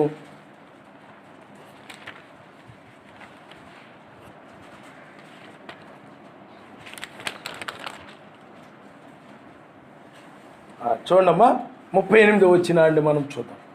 అంతట వారు ప్రయాణమైపోవచ్చుండగా ఆయన ఒక గ్రామములో ప్రవేశించెను. మార్తా అను ఒక స్త్రీ ఆయన తన ఇంట చేర్చుకునెను. ఆమెకు మరి అను సహోదరి ఉండెను. ఈమె మెస్సయ్య పాదం మీద కూర్చుండి ఆయన బోధ వినిచుండెను. మార్తా విస్తారమైన పని పెట్టుకునుడి చేత తొందరపడి ఆయన వద్దకు వచ్చి, మెస్సయ్యా, నేను ఒంటరిగా పని చేయుటకు నా సహోదరి నన్ను విడిచిపెట్టినందున నీకు చింతలేదా? నాకు సహాయం చేయమని ఆమెతో చెప్పుమనెను. అందుకు మెస్సయ్య, మార్తా మార్తా, నీవు అనేకమైన పనుల గురించి విచారం కలిగి తొందరపడుచున్నావు, కానీ అవసరమైనది ఒక్కటే, మరి ఉత్తమమైన దానిని ఆమె మరి ఏర్పరచుకునేది, అది ఆమె యొద్ద నుండి తీసివేయబడిందని ఆమెతో చెప్పింది. చాలా ఆయన నమ్మకం. హల్లెలూయా. మార్తా ఆ సమయంలో మెసేజ్ ఇచ్చాడు. అవసరమైనప్పుడు ఆ యొక్క మరి వెళ్ళి ఆ మెస్సయ్య కొన్ని విషయాలు ఆయన చెప్తూ ఉంటే, ఆయన సువార్తలు జరిగిన విషయాలు, ఆయన సువార్త బోధిస్తున్నటువంటి రకరకాల ఆయా ప్రాంతాల్లో తిరుగుతున్నప్పుడు అక్కడ జరిగినటువంటి ఆ యొక్క విషయాలని ఆ యొక్క మరీతో చెప్తూ ఉన్నప్పుడు ఆమె శ్రద్ధగా వాటిని ఆలకిస్తూ వింటూ ఉందన్నమాట. కానీ ఈ మార్త ఏం చేస్తుందంటే, ఆ యొక్క పరుపులు సర్దడం, ఆ కిటికీలు దొడవడం, ఆ గిన్నెలు సర్దడం, ఈ పనులు ఆ పనులు అన్ని పనులు పెట్టుకుంది. కానీ అది మెస్సయ్య వాక్యము లేకపోతే ఆ పరలోక విషయాలు చెప్తూ ఉన్నప్పుడు వాటిని ఆమె వింటూ ఉండాలి. ఆ సమయాన్ని ఆయనకి ఇవ్వాలి. కానీ ఇవ్వకుండా ఆవిడ ఏం చేస్తుందంటే ఈ లోక పనులన్నింటిని కూడా పెట్టుకుంది. ఈ లోక పనులన్నీ పెట్టుకొని వాటిని చేయలేక ఇసుక్కుంటా ఉంది. అలా విసుక్కుంటుంది, ఇలా విసుక్కుంటుంది. ఇవన్నీ నేను ఒక్కదాన్ని చేయాలా, ఇవన్నీ నా మీద వేసారు, నా మీద వేసి చక్కకి వెళ్ళి అక్కడ కూర్చొని ఆయన బోధ చెప్తుంటే ఆ బోధ వింటా ఉంది. ఆయనకి ఏమీ పని లేదు. ఇదే సమయంలో వచ్చి ఆయన ఇప్పుడు చెప్పడం ప్రారంభించాడు, నేను ఒక్కదాన్ని ఈ పనులని చేయలేకపోతున్నాను, ఆ పనులని చేయలేకపోతున్నాను, చక్కకి వెళ్ళి ఎలా ఏంటుందో చూడు అని లోపల సనుక్కుంటూ ఉండబట్టలేక వచ్చేసి మెస్సయ్యా, నేను ఒక్కదాన్ని పనులని చేయలేకపోతున్నాను ఒంటరిగా వదిలిపెట్టేసింది. కాబట్టి నువ్వన్నా చెప్పు అంటే ఆయన ఏమన్నారంటే, మార్తా మార్తా, నువ్వు విస్తారంగా ఆ పనులు ఈ పనులు నువ్వన్నీ పెట్టుకుంటున్నావు, ఇవన్నీ పెట్టుకొని నువ్వు విచారపడిపోతున్నావు, కానీ అవసరమైనది ఒక్కటి, ఆయన నామస్తం. హల్లెలూయా. మనకు కూడా ఈనాడు అవసరమైనది ఏమిటంటే ఆయన రాజ్యమే మనకి చివరి కాలంలో అవసరమైనది. ఆయన నామస్తం. ఆయన రాజ్యంలో నువ్వు ప్రవేశించడమే అవసరమైనది. ఆ పనులు అవసరమైన తర్వాత ఏం చేసుకోవచ్చు, కానీ వాక్యాన్ని వినాల్సి వచ్చినప్పుడు ఏం చేయాలి చెప్పండి? వినాలి. కానీ ఆ సమయాన్ని ఆయనకి ఇవ్వకుండా ఆ సమయాన్ని లోక కార్యాలకు, లోక పనులకు ఇచ్చి అవి ముఖ్యమన్నట్టుగా, అవి అయిపోతే అప్పుడు మనసంతా ప్రశాంతంగా ఉంటుంది అన్నట్టుగా వాటి మీద ఆలోచన కలిగి వాటి కోసం ప్రయాసపడతా ఉంది తప్ప వాక్యంకి విలువ ఇవ్వటం లేదు. వాక్యం విలువ ఆవిడికి తెలీదు. రక్షించబడాలనే వ్యామోహం ఆవిడికి లేదు. వాక్యం వినాలనే మనసు లేదు ఆవిడికి. ఎప్పుడు చూసినా కానీ పనులదే రంది, పనులదే ఆలోచన, ఆ యొక్క ఐక్య విచారములు, ఈ పనుల గురించిన విచారాలు, జీవన సంబంధించిన విచారాలు. అందుకే ఇవేమీ కాదు, కానీ అవసరమైనది ఒక్కటి, అది ఆయన వాక్యమును వినడము, ఉగ్రతను రక్షించబడము. కాబట్టి ఈ చివరి కాలంలో నీవు ఈ విచారాలేమి కలిగి ఉండకుండా నీవు నీతి, సమాధానం, పరిశుద్ధాత్మ ఆనందం కలిగి ఉండవు. ఎందుకనంటే రాబోయే రాజ్యములు ఇవేమి ఉండవు. ఈ జీవన సంబంధమైనవి ఏమీ ఉండవు. ఈ జీవన సంబంధమైన పనులు ఉండవు, ఈ జీవన సంబంధమైన ఉద్యోగాలు ఉండవు, లేకపోతే ఈ జీవన సంబంధమైనటువంటి విషయాలు అనగా ఈ యొక్క తాత్కాలికమైన ఇవేమీ కూడా ఆయన రాజ్యంలో ఉండవు. కానీ అక్కడ ఉండేది నీతి, సమాధానము, పరిశుద్ధాత్మ ఆనందం. ఒకవేళ అక్కడ ఆహారం ఉన్నా కానీ అది ఆశీర్వాదకర సంబంధమైనటువంటి ఆ రాజ్యానికి సంబంధించింది వేరు, ఆ రాజ్యానికి సంబంధించిన నీరు వేరు, ఆ రాజ్యానికి సంబంధించినవి వేరు. అవన్నీ కూడా ఈ లోక సంబంధమైనవి కాదవి. అందువలన నువ్వు ఆ రాజ్య సంబంధివి కాబట్టి నీ శరీరము నీవు ఆ రాజ్య సంబంధివిగా, అంటే నీతి, సమాధాన, పరిశుద్ధాత్మ ఆనందముతో నీ ఉండాలే తప్ప ఈ విచారాలు ఏవి కూడా నువ్వు కలిగి ఉండకూడదు. అందుకని ప్రతి చింత కూడా నువ్వు ఆయనకు అప్పగించేయడమే. నీ యొక్క ప్రతి దానిని కూడా ఆయనకు అప్పగించేసి దేని గురించి, లోక సంబంధమైన దేని గురించి కూడా నువ్వు చింతించకుండా, ఆలోచించి నీ ఆరోగ్యం పాడు చేసుకోనకుండా, నీవు ఉగ్రతలోనికి వెళ్ళిపోకుండా సమస్త చింతలు ఆయనకు అప్పగించేసి స్తుతిస్తూ, ప్రార్థిస్తూ నీవు ఏ పనులు ఉన్నాయో వాటిలో కొనసాగుతూ, స్తుతిస్తూ, మహిమపరుస్తూ కొనసాగుతూ ఉండాలి. ఆయన నామనిస్తాను. హల్లెలూయా, హల్లెలూయా. నువ్వేదైనా నీ చేతికి వచ్చినది ఏదైనా సహాయం చేయడానికి వెనకడుగు వేయకుండా నువ్వు చేయడమే. ఆయన నామనిస్తాను. ఆ ప్రతిఫలం పొందడం కోసం నేను చేయలేను అని అనుకొని నువ్వు చేయకపోతే ఆ బహుమానాన్ని నువ్వు పోగొట్టుకుంటావు, ఆ రాజ్యాన్ని నువ్వు పోగొట్టుకుంటావు. కాబట్టి నీవు ప్రతి విషయంలో కూడా ఆ విధంగా ఉండాలి. ఆయన నామని స్తోత్రం. ముందుకు ఆయన చిత్తాన్ని నెరవేర్చడం కోసం ఆయన వలె నువ్వు జీవించాలి తప్ప ఈ లోక సంబంధించిన విచారాలు ఉండకూడదు. ప్రతిదీ కూడా ఆయనకు అప్పగించేయాలి. ఆయన రాజ్యంలో ఇవి ఉండవు కాబట్టి నీ హృదయంలో కూడా ఇవి ఉండకూడదు. ఇవి ఉన్నాయి అనుకోండి, మరలా ఉన్నా కానీ ఇలాంటి వాళ్ళు తీసుకెళ్ళాడు అనుకోండి, మళ్ళా అక్కడికి వచ్చినా కానీ ఏం చేస్తుంటారంటే వాళ్ళు మెస్సీని ఆరాధించడం మానేసి, వాక్యం వినడం మానేసి, కీర్తించడం మానేసి ఇంకా అక్కడ ఆ పనులను బట్టి ఈ పనులు ఉంటే బాగుండు, ఈ పనులు ఉంటే ఆ పనులు ఉంటే బాగుండు అని ఈ యొక్క ఐక్య విచారాలు వచ్చేసి ఐక్య విచారాలను బట్టి అక్కడ కూడా ఆ యొక్క నోహ కుమారులు హామ్ అనబడిని ఆ సంతతిలో వచ్చిన నిమ్రోదు ఎలాగైతే ఐక్య విచారాలు, ధనభోగములు, ఇతర ఆశలు కలిగిన వాడు ఆ యొక్క భూమి మీదకి వచ్చినప్పుడు మరలా ఆ యొక్క కొత్త నగరాలు, ఆ యొక్క బాబేలు, గోపురం ఇవన్నీ తీసుకుని రాబడ్డాయో, అలాగే ఇలాంటి ఐక్య విచారాలను కూడా అక్కడ కానీ తీసుకువెళితే మరలా అక్కడ కూడా ఒక బాబేలుని తీసుకొచ్చేస్తారు. అందుకని సర్వశక్తిమంతుడు ఐక్య విచారాలు కలిగిన జీవన సంబంధం వాటి గురించి విచారించేటువంటి వారి గురించి కానీ, లేకపోతే ధన వ్యామోహములు కలిగిన వారు కానీ, ధనాపేక్ష కలిగిన వారు పరలోక రాజ్యాన్ని ప్రవేశించరు, ధనవంతులు కూడా ప్రవేశించరు. అందుకని బైబిల్ చెప్తుంది, బీదలైన వారు ధనిలు, పరలోక రాజ్యము వారిది. ఇదిగో మనుషుల చేత కొనియాడబడుచున్న వారులారా, మనుషుల చేత కొనియాడబడడం, అయ్యో మీరు అలాంటి వాళ్ళు, ఇలాంటి వాళ్ళు, ఎంత గొప్పోళ్ళు, అయ్యో ఎంత ఉన్నతమైన, మీరు ఎంత దేవుడు మిమ్మల్ని బాగా దీవించాడు, అయ్యో మీకు ఈ కార్లేంటి, బిల్డింగ్లేంటి, ఈ ఆస్తులేంటి, బాగా గొప్పోళ్ళు, అలాగ మనుషుల చేత మీరు కొనియాడబడుతున్న ధనవంతుడా, ఇప్పుడు నువ్వు సంతోషిస్తున్నావు కానీ రేపు నీవు ఏడుస్తావు అని చెప్పాడు ఆయన. అందుచేత బీదలైన వారు ధనిలు, పరలోక రాజ్యము వారిది. అందుకని నీవు ఈ ఐక్య విచారాలని కూడా విడిచిపెట్టేసి ఆయనకు అప్పగించేసి నువ్వేం చేయాలనంటే నీతిని, సమాధానమును, అంటే ఆయన రాజ్యమును వెతకమని చెప్పాడు కాబట్టి ఆయన రాజ్యం అనగా నీతి, సమాధానము, పరిశుద్ధాత్మ ఆనందాన్ని వెతకాలి తప్ప నీకు దేని గురించి కూడా చింతించకూడదు.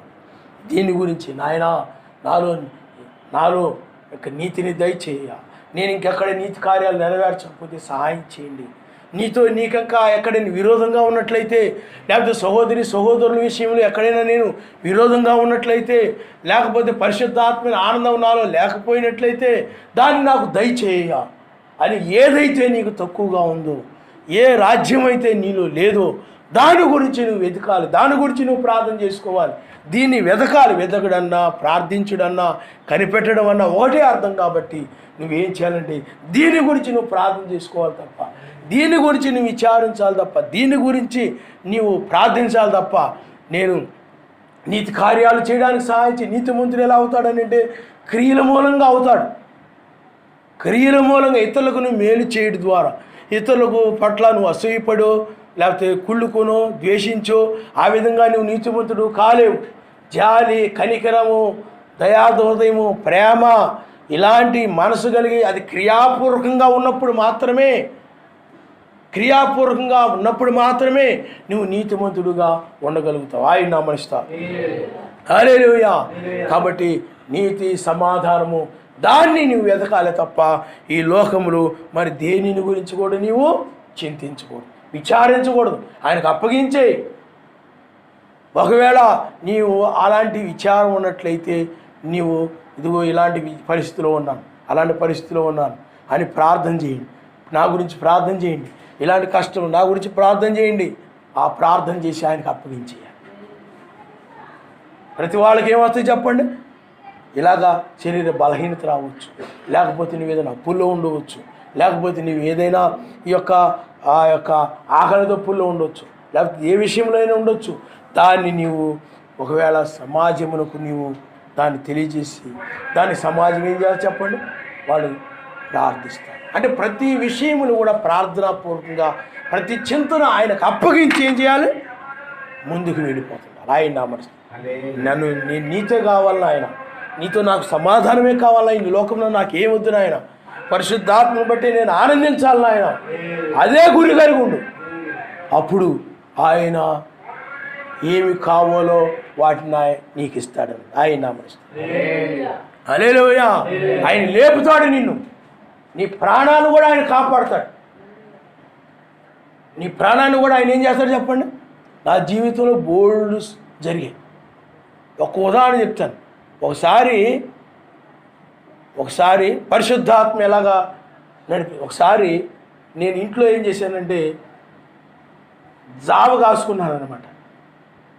ఆ పొయ్యి మీద జావ కాసుకున్న తర్వాత దాన్ని అయిపోయిన తర్వాత ఆఫ్ చేశాను. ఆఫ్ చేసిన తర్వాత వేడిగా ఉంది కదా, చల్లారుతుందిలే. నేను ఎప్పుడు కూడా ఏం చేస్తాను, మూత పెట్టలేదు. అలాగే చాలా ఇప్పుడు పెట్టను. కానీ ఒకరోజు ఏం చేస్తున్నానంటే కూర్చొని ఉన్నాను, అలాగా దాని మూత పెట్టకుండా వచ్చి కూర్చున్నాను. కుర్చీలో కూర్చొని ఉండగానే అప్పుడు పరిశుద్ధాత్మ బోధించడం ఆరంభించింది. నువ్వు వెళ్ళి వెంటనే మూత పెట్టు, నువ్వు వెంటనే లేచి వెళ్ళు. దానికి బల్లి రెట్టో ఏదో రెట్ట నల్లడిది పడిపోయింది, నువ్వు వెళ్ళు. నాకు ఆ పరిశుద్ధాత్మ ప్రేరేపిస్తూ ఉన్నాను. అయ్యో త్వరగా వెళ్ళి మూత పెడితే బాగుండే అని చెప్పి వెళ్ళి పడుతుందేమో, ఒకవేళ ఎందుకైనా మంచిది, మూత పెడితే మంచిది అని చెప్పి వెళ్ళి ఆ మూత పెట్టబోయే ముందు గరిటె తీసుకుని లోపల తిప్పితే నల్లటి బల్లి రెట్ట ఉన్నాను. ఎందుకు చెప్తున్నానంటే పరిశుద్ధాత్మ మనము ఆయన యొక్క రాజ్యాన్ని వెతుకుతూ ఉంటే పరిశుద్ధాత్మ అలా ప్రతి విషయంలో నడిపిస్తాడు. ఆయన నామనిస్తాడు. హల్లెలూయా.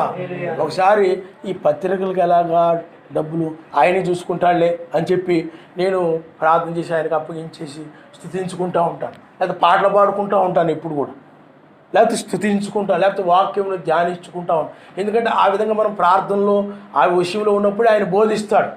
మనం ఆ యొక్క ఏదో విచారాల్లో ఉండిపోతే పరిశుద్ధాత్మ మనకు తెలియజేయడు, బోధించడం. మనం ఎప్పుడు కూడా ప్రార్థనలో వాక్యంలో ఉంటుండాలి. అప్పుడు ఆయన విషయాలు బయలుపరుస్తూ ఉంటాడు. అందువల్ల ఈ వర్తమానాలు ఏదో అక్కడ చూసి ఇక్కడ చూసి, లేకపోతే ఆ నెట్లో చూసి ఈ నెట్లో చూసి తయారు చేసేబడే కాదు ఇవి.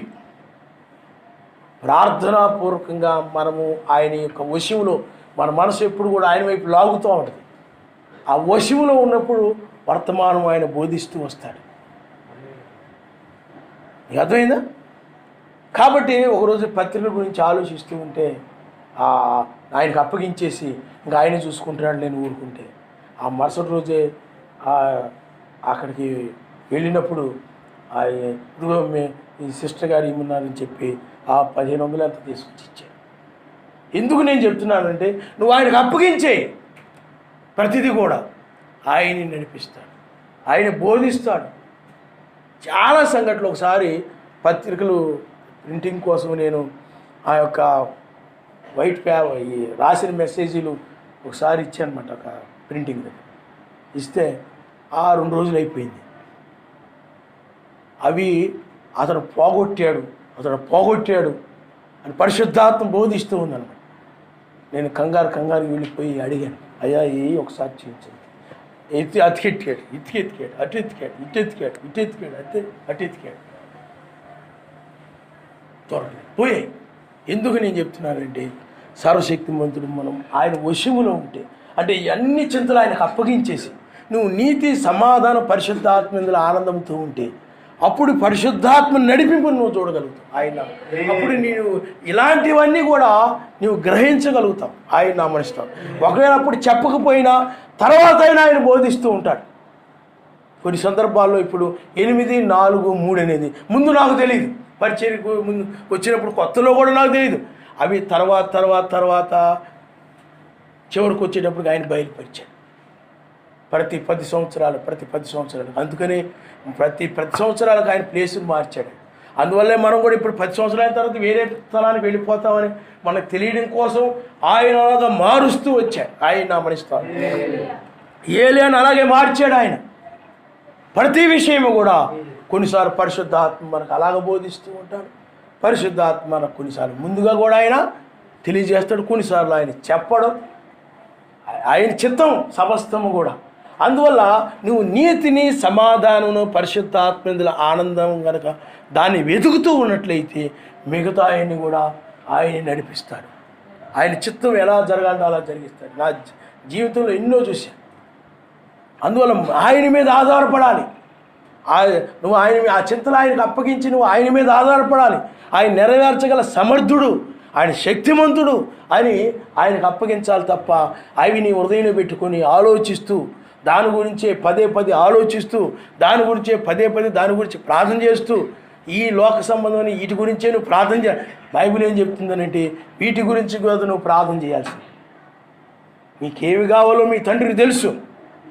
కాబట్టి నా రాజ్యమును నా నీతిని మొదటగా వెతుకుడని ఆయన చెప్పాడు. కాబట్టి నువ్వు దాన్ని వెతుకు.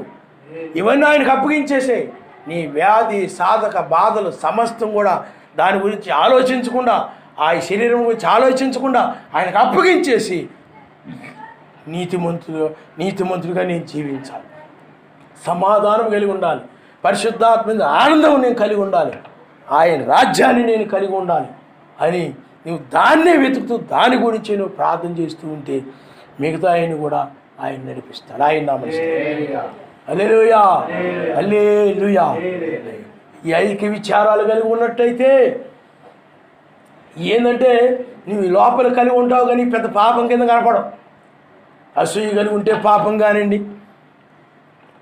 ద్వేషము కలిగి ఉంటే పాపం కానివ్వండి, అన్యాయం చేస్తే పాపం కానివ్వండి, వ్యభిచారం చేస్తే పాపం కానివ్వండి, మోసం చేస్తే పాపం కానివ్వండి, దొంగతనాలు చేస్తే పాపం కానివ్వండి అని అనుకుంటారు. కానీ మనుషులు ఈ యొక్క ఐక్య విచారాలు లోకమును వాటిని ప్రేమించకూడదు ఉంది బైబిల్లో. వీటిని ఏమీ పాపం అనుకోరు మనుషులు. కానీ ఆనాడు లోతు భార్య ఏ పాపమేం చేయలేదు, నా భార్యలో ఏం పాపమేం కనపట్టలేదు కదా అనుకొని ఉండొచ్చు. లోతు చాలా యథార్థంగా కనపడుతుంది కదా, మంచిగానే కనపడుతుంది కదా, చాలా ప్రేమగానే కనపడుతుంది కదా అనుకొని ఉండొచ్చు లోతు. కానీ ఆమె లోకమును ప్రేమించి ఐక్య విచారాలు ఇతర అపేక్షలు అవి లోక కోరికలు కలిగి ఉండి ఆమె వాటి వైపు తిరిగిపోయింది. ఆమె అన్యాయం చేయలేదు, మోసం చేయలేదు, ఏమి చేయలేదు. దానిని బట్టి ఆమె ఏమైపోయింది చెప్పండి, ఉగ్రతలో పడిపోయింది. అందుకని బైబిల్ కూడా స్పష్టంగా చెప్తుంది, ఐక్య విచారం వలన వీటన్నిటి వలన ఫలించలేరు. అంటే వాళ్ళలో మందం వచ్చేస్తే ఆసక్తి తగ్గిపోతుంది. ప్రార్థన మీద, బైబిల్ చదవడం మీద, ఇతరుల యొక్క పరిచర్యలు చేయడం మీద, ఇతరులకు సహాయపడడం మీద. జీవితం అంటేనే అది. ఇప్పుడు మదర్ తెరీసా అటువంటి వాళ్ళు ఉన్నారు. వాళ్ళు ఎంతో పరిచర్యలు చేశారు. కుష్ఠరోగుల్ని వాళ్ళు ముట్టుకొని దుర్వాసన వస్తున్నా వాళ్ళ ఎన్ని కట్లు తుడిచి ఈ చేసి ఎన్నో చేశారు, చాలా సర్వీస్ చేశారు. కానీ అయినప్పటికీ కూడా వాళ్ళకి అంటే సత్యంలో లేని దాన్ని బట్టి అది పరిశుద్ధాత్మ లేకుండా ఏం చేసినది గుర్తించబడదు. అందుకని అది సామాజిక సేవ క్రిందకే వస్తే తప్ప ఆత్మ సంబంధమైన సేవ కిందకి అది రాదు. అందువల్ల అది గుర్తించబడదు. కానీ నువ్వు చేసే ప్రతిదీ గుర్తించబడుతుంది. కాబట్టి రక్షణ కోసం, మోక్షం కోసం, లేకపోతే ఆ రాజ్యం కోసం వాళ్ళు అలాగే కష్టపడ్డారు. ఇతరుల కోసం వాళ్ళు ఆ విధంగా. అందుకని నిత్యజీవం అనగా ఇతరుల కోసం జీవించడమే నిత్యజీవం. ఇతరుల కోసం బ్రతకడమే. లోకంలో చాలామంది ఉన్నారు ఇతరుల కోసమే, వాళ్ళ కష్టాల్లో వాళ్ళ పనులు ఉంటే. ఇప్పుడు కొంతమంది ఉంటారు, రాజకీయ నాయకులు ఉంటారు, ప్రజల కోసం అంటారు. ఆ ప్రజల అవసరాలు ఉంటే ఆ ఎంఆర్ఓ ఆఫీస్కి వెళ్ళో, కలెక్టర్ ఆఫీస్కి వెళ్ళో, ఆటికెళ్ళో ఈటికెళ్ళో ఆ పనులు చేసి పెట్టి ఈ పనులు చేసి పెట్టడం, ఆ ప్రజల అవసరాలు వాళ్ళు పాలు పొందుతూ ఆ విధంగా ఉంటారు. వాళ్ళ జీవితం ఏదన్నట్టుగా ఉంటారు. కానీ అది రాజకీయ సంబంధం, లోక సంబంధం. కానీ మెస్సయ్య జీవితం కూడా, మెస్సయ్య కూడా ఎప్పుడు మన గురించి ఆలోచిస్తాడు, మన గురించే చేస్తూ ఉంటాడు. ప్రతి కార్యము, ప్రతి సృష్టి, ప్రతి భూమి మీద ప్రతిదీ అంతా కూడా జరిగే ప్రతిదీ కూడా నీ గురించే. నువ్వు కూడా ఆయన గురించే చేయాలి. ప్రతిదీ కూడా సమాజంలోని వారి గురించే చేయాలి. నీ ఒళ్ళును నువ్వు దాచుకోకూడదు. నీ ఒళ్ళుని నువ్వు శ్రమ పెట్టకుండా దాచుకోకూడదు. ఎందుకంటే మెస్సయ్య తన శరీరమును ఆయన అప్పగించాడు. ఆయన నామనిస్తాడు. హల్లెలూయా, హల్లెలూయా. ఆయన యొక్క శరీరమును ఆ యొక్క ముళ్ళ కిరీటమునకు, కొరడా దెబ్బలకు, పక్కలో బల్లెములు పొడవడానికి, వాటన్నిటి కోసం ఆయన అప్పగించేశాడు. కానీ ఈనాడు ఎక్కడ చూసినా కానీ ప్రేమ లేదు. ఎవడు ఎలా పోతే నాకేంటి, ఆడు పనులు ఎలా పోతే నాకేంటి, ఇల్లు పనులు పోతే నాకేంటి, నేను నా కుటుంబం మేము బాగుంటే చాలులే, ఇతరులు ఎలా పోతే ఏమిటిలే, నేను మా పనులన్నీ నేను చక్కగా చూసుకుంటే చాలులే, ఇతరుల అవసరాలు నేనేం పాలు పొందాల్సిన పని లేదులే అన్నట్టు మనుషులు ఉంటున్నారు. కానీ ఇలాంటి వాళ్ళు ఆ యొక్క నిత్య జీవమును కలిగి లేని వాళ్ళు. నిత్య జీవం అనగా ఇతరుల కోసము ఆయన నామనిస్తాడు. హల్లెలూయా. ఇతరుల కోసం జీవించడమే నిత్య జీవం. అందుకని ఆయన అంటాడు, నేను ఆకలి కొని ఉంటిని, నాకు భోజనం పెట్టింది, నేను రోగిగా ఉంటిని, నన్ను వచ్చి పరామర్శించితిరి. పరామర్శించడం అనగా ఆమెకు ఏమి కావాలో ఆ పరిచర్య అంతా చేయడమే పరామర్శించడం. చెరసాలలో ఉంటిని, అతను సువార్త ప్రకటిస్తున్నప్పుడు తీసుకెళ్ళి చెరసాలలో వేశారు. ఆ వేసారులో మనకెందుకు లేని అనుకోలేదు. వాళ్ళు వెళ్ళి అతను పరామర్శించి అతనికి కావాలంటే చూసి ఇవన్నీ చేశారు వాళ్ళు.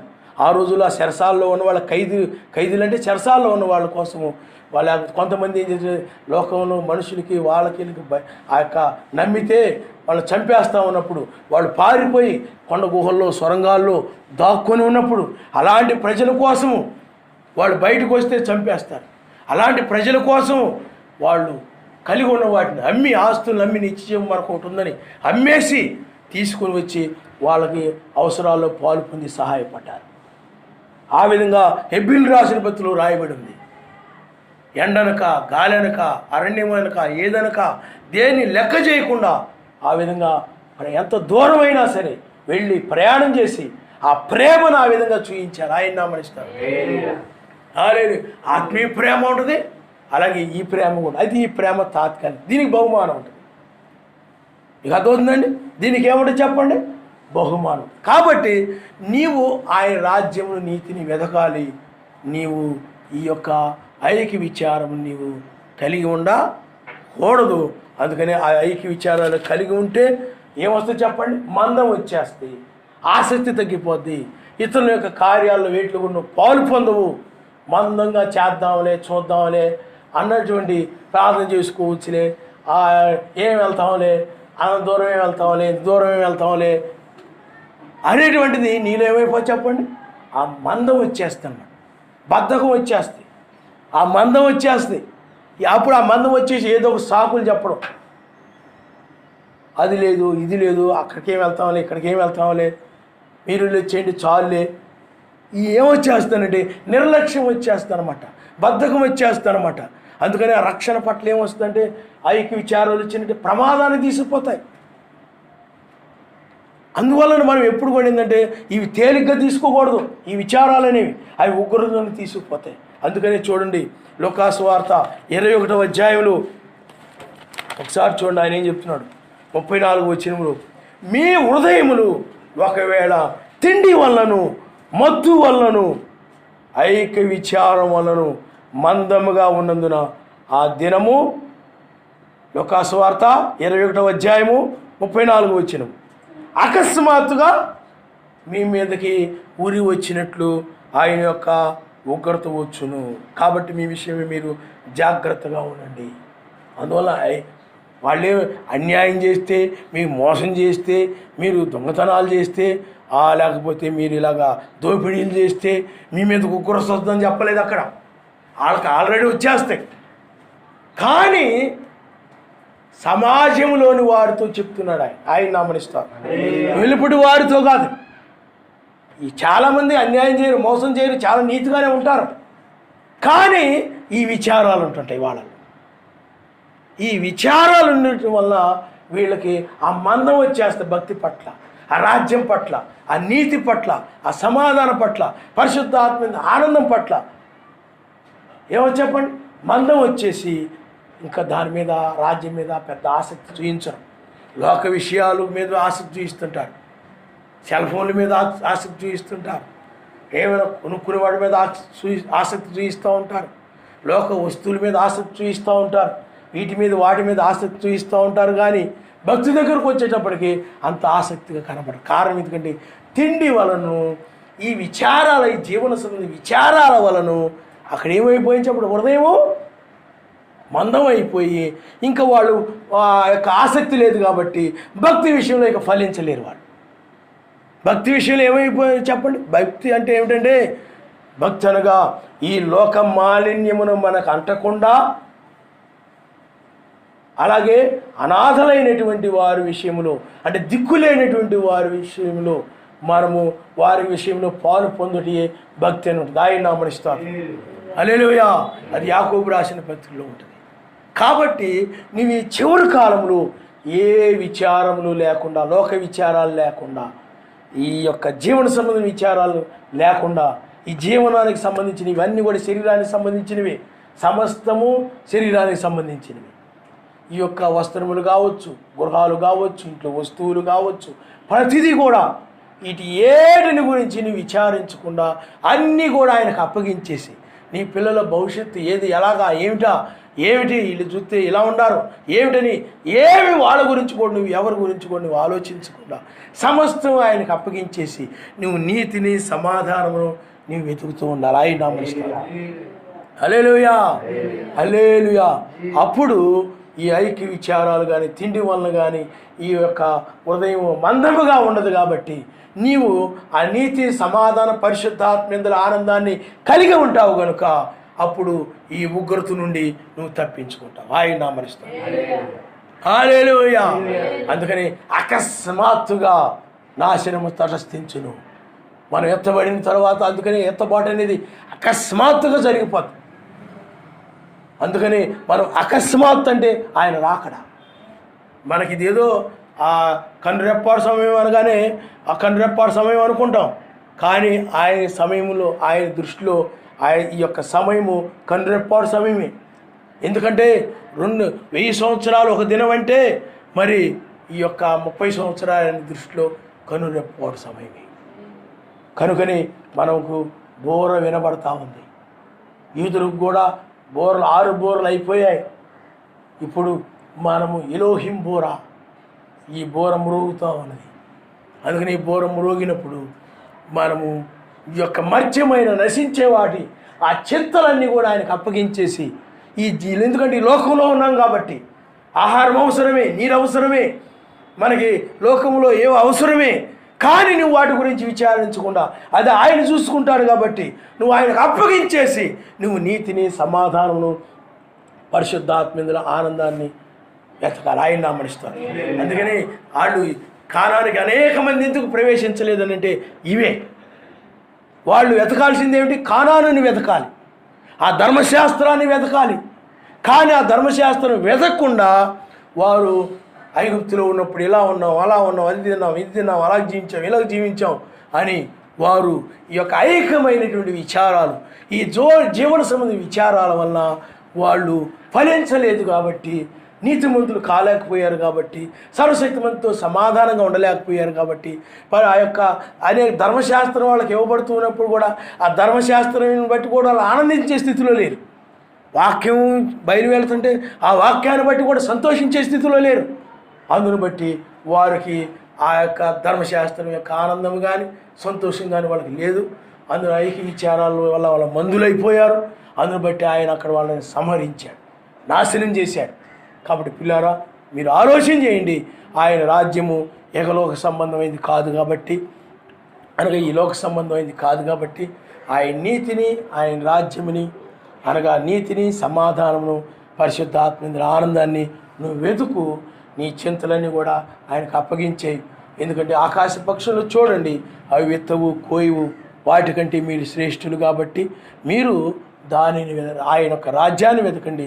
అప్పుడు మీకు కావలసినవి, మీకు ఏమి కావాలో మీకు ఆయన అనుగ్రహిస్తాడని బైబిల్ చెప్తుంది. ఆయన నమ్మనిస్తాడు. హల్లెలూయా. ఆ విధంగానే ఆయన నీకు ఇస్తాడు తప్ప నీవు ఆయన రాజ్యం నీతిని వెతకడం మానేసి ఈ ఐక్యమైన వాడి గురించి విచారిస్తూ ఉన్నట్లయితే ఉగ్రతలో పడిపోతాం. దానిలో ఉంచుకోండి. మనం ప్రార్థన చేసుకుందాం.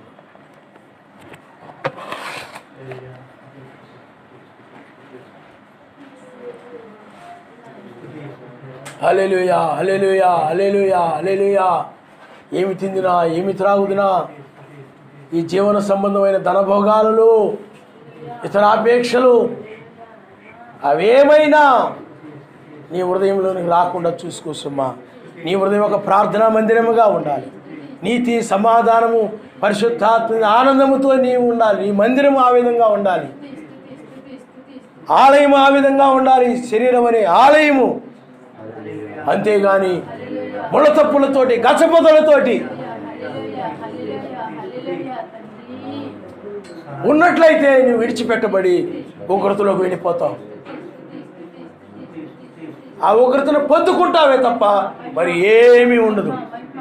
నీ ఒక్కదానికే బాధలు, నీ ఒక్కదానికే ఈ యొక్క అవసరాలు ఉన్నట్టుగా అనుకోకు. ప్రతి మనిషి కలిగి ఉన్నాడు. ఆ రోజుల్లో అపోస్తులు కూడా కలిగి ఉన్నారు. కానీ వాళ్ళన్నీ కూడా ఆయనకు అప్పగించేసి వాళ్ళు ముందున్న ఏది ముందున్నదో దాన్ని చేయడానికే వాళ్ళు పరిగెత్తారు. నీ ముందు ఆయన రాజ్యం ఉన్నది, నీ ముందు పగలు ఉన్నది. దానిలో ప్రవేశించడానికి నీవు చూడాలి తప్ప, ఆ మహిమను ధరించుకోవడం గురించే నువ్వు ఆలోచించాలి తప్ప, దాని గురించి నువ్వు ప్రార్థించాలి తప్ప, ఆ బహుమానం పొందుకోవడం కోసము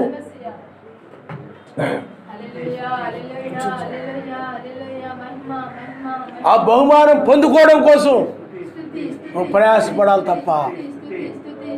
హల్లెలూయా, హల్లెలూయా, హల్లెలూయా, హల్లెలూయా, హల్లెలూయా. ఆలోచన చేయండి.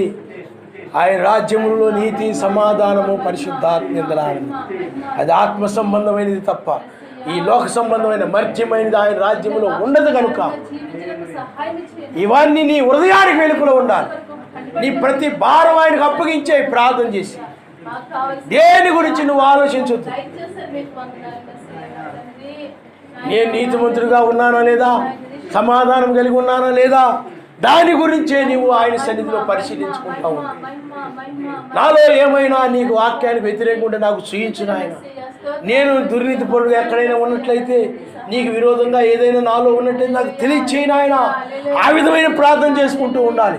అంతేగాని మత్స్యాగ సంఘాలలో ఏం చేస్తుంటారంటే ఉద్యోగాల గురించి, పదవుల గురించి, వాటి గురించి, ప్రమోషన్ గురించి, లేకపోతే ఇంకా ఏవేవో లోక సంబంధం వాటి గురించి మా దగ్గరకు వచ్చినట్లయితే అవన్నీ ఇచ్చేస్తాడు, ఇవన్నీ ఇచ్చేస్తాడు అని ఈ ఐక్య విచారాలే కలిగి ఉండకూడదని బైబిల్ చెప్తూ ఉంటే, నువ్వు అవి కలిగి ఉండకూడదని చెప్పకుండా అవన్నీ నా దగ్గరకు వస్తే అవన్నీ ఇచ్చేస్తాడని చెప్తూ ఉన్నాను. కాబట్టి నాయనా సహాయం చేయండి. హల్లెలూయా, హల్లెలూయా, హల్లెలూయా. ఓ సర్వోన్నతుడా, మహిమ కలిగిన వాడా, నీ మహిమ గల పాదము కొందనాలు నాయన. స్తోత్రములు నాయన. మేము దేని గురించి ఆలోచించకూడదు నాయన. అయ్యా, ఈ శరీరం గురించి ఆలోచించకూడదు, ప్రాణం గురించి ఆలోచించక అని నీకు అప్పగించేసి స్తుతిస్తూ ఉండడమే. అయ్యా, నిన్ను నాయన వెతుకుతూ నీ రాజ్యాన్ని వెతకడమే మేము చేయాలి నాయన. అప్పుడు మాకేమి కావాలో మీరు మాకు అనుగ్రహిస్తారు నాయన. అది ఏ విధంగా, ఎవరి ద్వారా అయినా, కాకోలం ద్వారా అయినా, ఇంకొక విధంగానైనా మీరు అనుగ్రహిస్తారయ్యా. హల్లెలూయా, హల్లెలూయా, హల్లెలూయా, హల్లెలూయా. మీరే సహాయం చేయండి, కృప చూపండి మా తండ్రి. అయా కూడిన బిడ్డలందరూ కూడా పేరు పేరు మీరు దీవించి ఆశీర్వదించండి. ఘనత, మహిమ, ప్రభావాలు పొందుకోమని నజరేయుడి నుండి ఆశ్రమిస్తున్నాను మిక్కిలిగా బ్రతిలాడుచు అడుగుచున్నాము. ఆమేన్. నాయన విన్న వాక్య ప్రకారము ప్రతి బిడ్డ ఉండడానికి సహాయం చేయమని, ప్రతి చింత యావత్తు నీకు అప్పగించడానికి కృప చూపమని, నీ రాజ్యాన్ని వెతికేవారుగా ఉండడం సహాయం చేయమని నజరేయుడి నుండి ఆశ్రమిస్తున్నాను మిక్కిలిగా బ్రతిలాడుచు అడుగుచున్నాము. ఆమేన్.